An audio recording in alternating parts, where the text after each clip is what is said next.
I moved into my son's house on a Sunday in November. The same week the furnace in my condo died and the repair estimate came back at $11,000. My son called it perfect timing. He said they needed help with the baby, that his wife was still recovering, that it would just be a few months until they found their footing. I believed him. Mothers tend to believe their sons. That was 4 years ago. My husband passed the spring before I moved in, 38 years together. And then one morning he was gone before the coffee finished brewing. The grief was quiet and enormous. The kind that doesn't announce itself. It just settles into your bones and stays there. So when my son called and said, "Come," I packed 3 suitcases and told myself this was what family did. You show up. You fill the gaps. You make yourself useful before you can make yourself sad. The baby was 7 months old when I arrived. A round-cheeked little girl with her father's stubborn chin and her mother's watchful eyes. I fell in love with her the first afternoon, sitting cross-legged on the nursery floor while she grabbed at my fingers and laughed at nothing. My daughter-in-law stood in the doorway watching us, and she was smiling then. That matters. She was smiling then. I slotted myself into the rhythms of their house without being asked. I was up before anyone, making lunches, starting laundry, walking the dog before the neighborhood woke up. My son worked long hours in logistics, leaving before 7 and returning after dark most nights. My daughter-in-law had gone back to her marketing job after 4 months, and the nanny she'd hired lasted 6 weeks before quitting without notice. I stepped in. I always stepped in. The condo sat empty on the other side of town.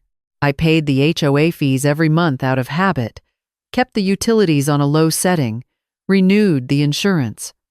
Just in case, I told myself. Just in case things shifted. They never did, because I never let them need to. Within the first year, I had reorganized the kitchen, repainted the hallway bathroom, a soft gray that my daughter-in-law had picked out and never gotten around to, and replaced the washing machine when the old one flooded the laundry room.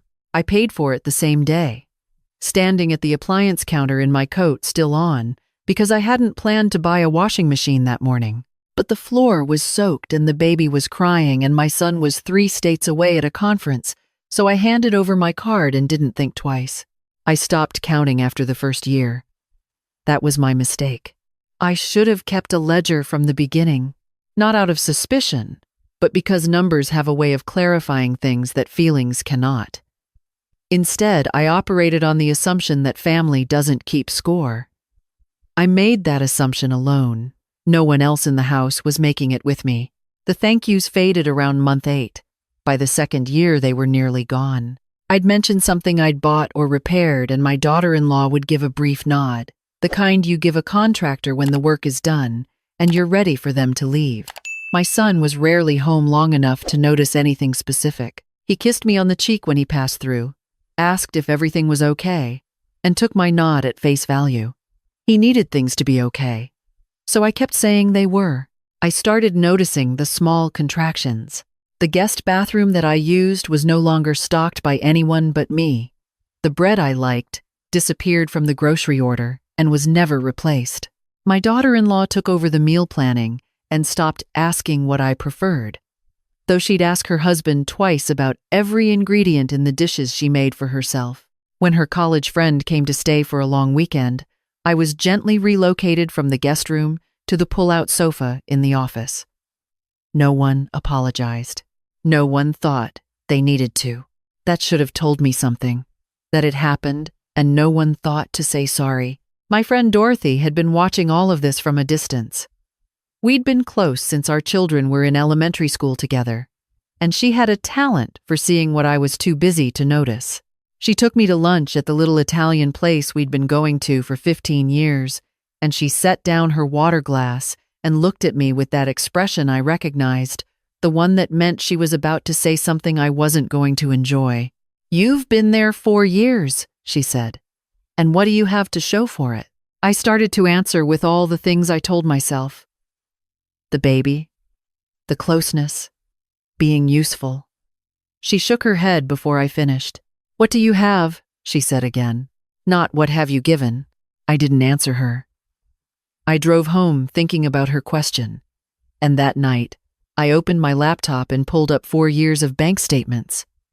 I hadn't looked at them together in a long time. I'd been managing the budget emotionally rather than numerically, which is to say, I'd been avoiding the truth while believing I was being generous. I made a spreadsheet. I am not a woman who makes spreadsheets, but something about Dorothy's question had gotten into my head and wouldn't settle. I went month by month. Groceries I'd bought and folded into the household budget. The washing machine, the new front door lock after my son lost his keys, and the locksmith said the whole system was outdated. A bedroom set for the nursery when my granddaughter moved out of the crib. The outdoor furniture on the back deck that my daughter-in-law had shown me photos of on her phone and mentioned she loved, and that I'd ordered the next week as a surprise. A new refrigerator when the old one stopped holding temperature, and my daughter-in-law mentioned it 3 times in 1 week, and my son said they'd get to it. I got to it first. The total, when I finished, was just over $31,000. I sat with that number for a long time.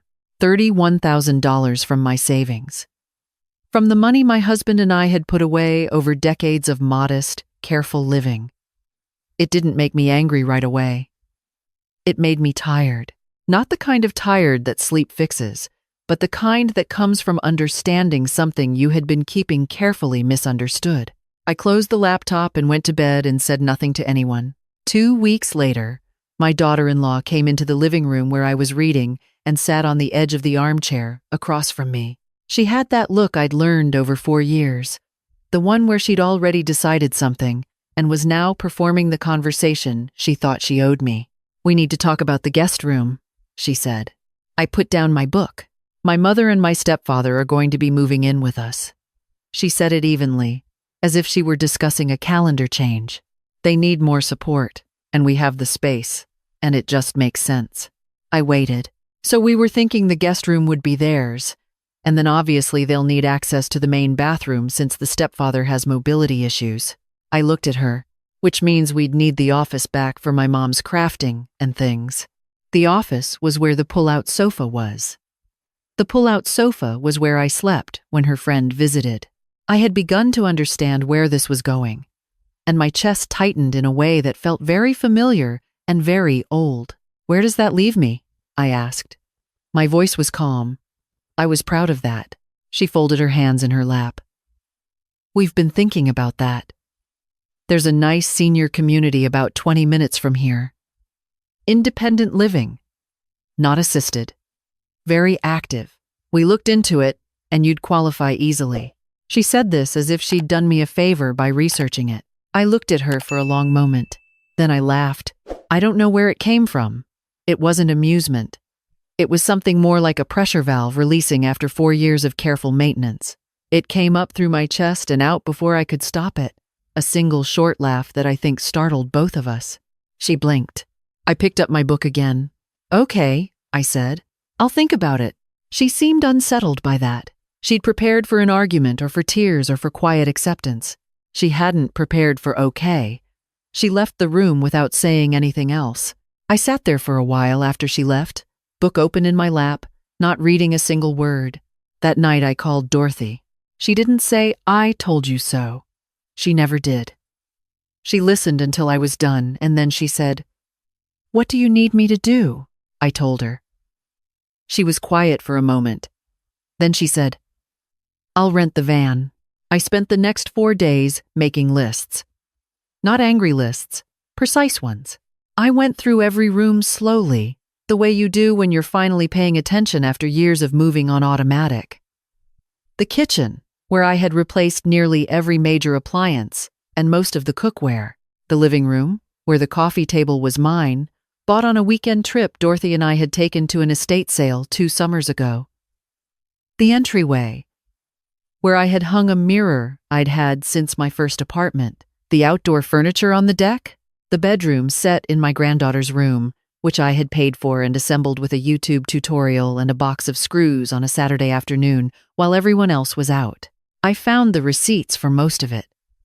I'd kept them in a manila accordion folder in the back of the closet, the habit of a woman who grew up during a time when you kept your paperwork. Appliance invoices, credit card statements, the furniture store receipt with my handwriting on the back where I'd noted the dimensions, the outdoor furniture confirmation email, still in my inbox with the order number and the delivery date.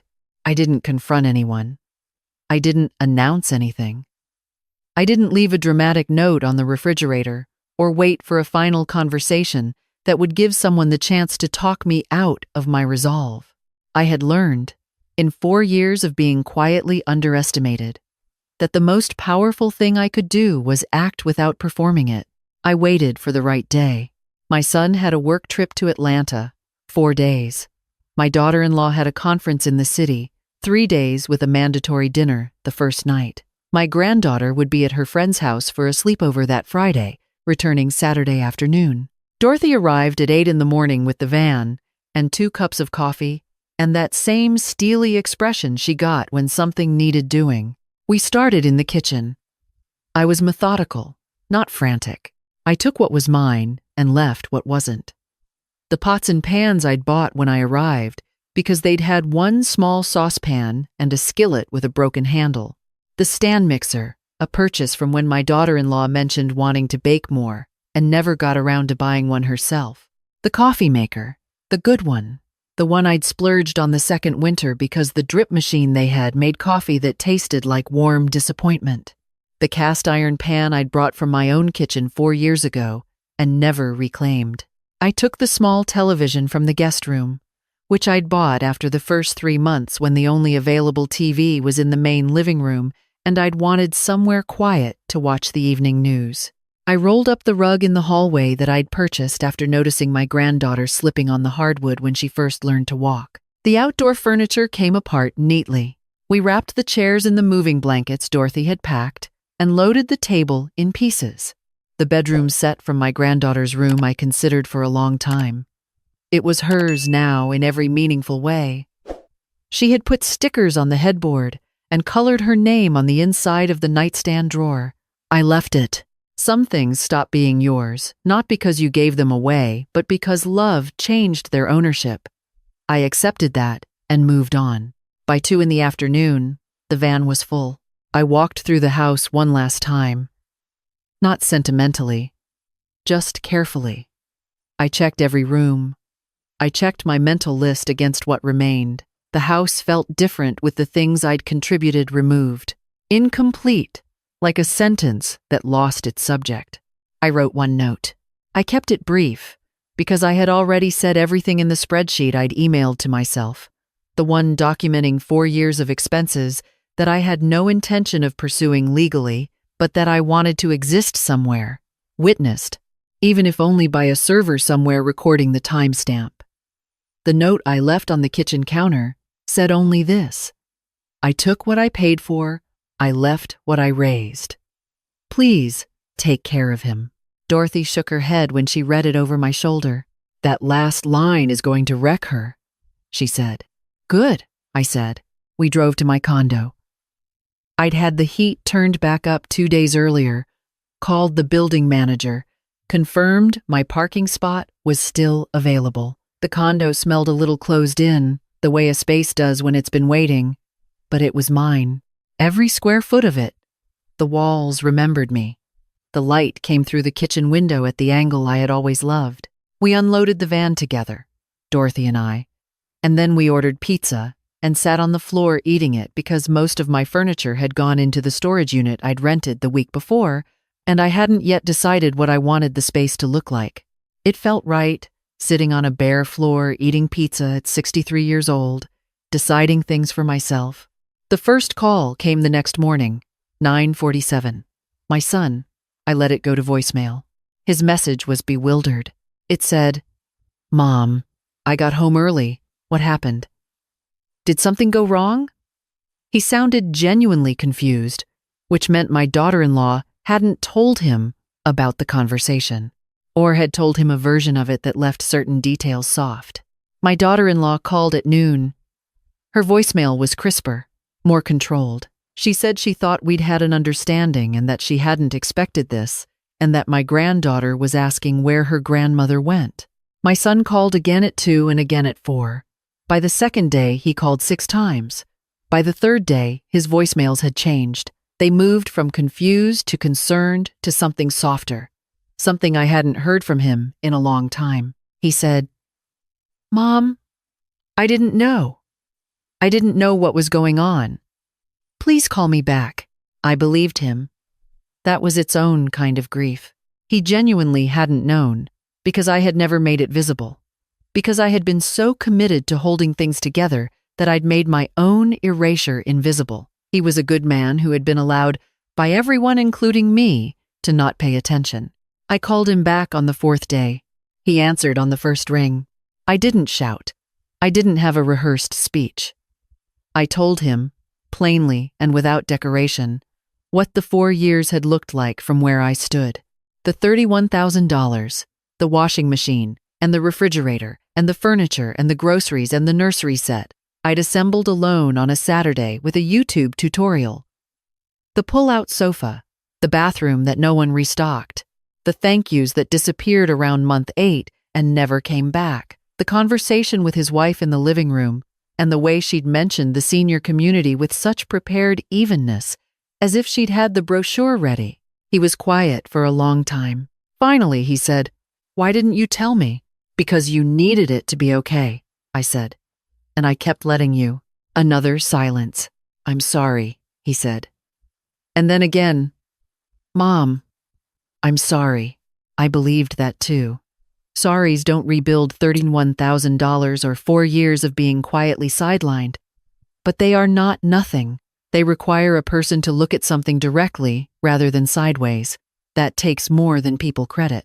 I told him I needed time, that I was home now, in my own home, and I needed to remember what that felt like before I figured out what came next. He said he understood. He said he would call his wife. He said he wanted to bring his daughter to see me when I was ready. I told him 2 weeks. "Let me have 2 weeks," I said. He agreed. I spent those 2 weeks doing very little that mattered to anyone but me. I walked to the coffee shop on the corner every morning and sat by the window and drank my coffee slowly.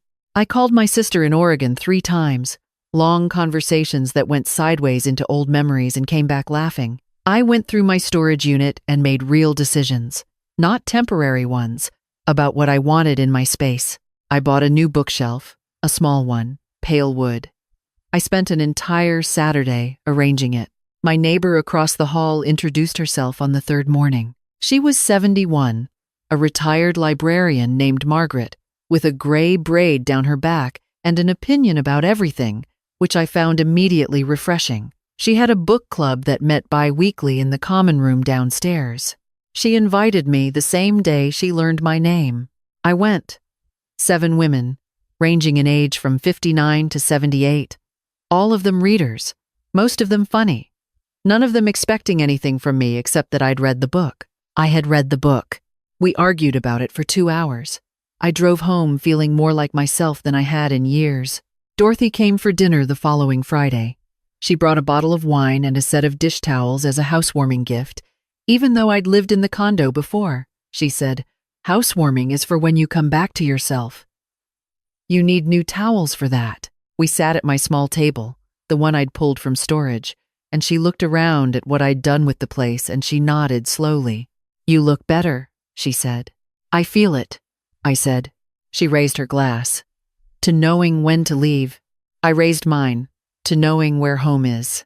A card came from my granddaughter 2 weeks and 3 days after I moved back.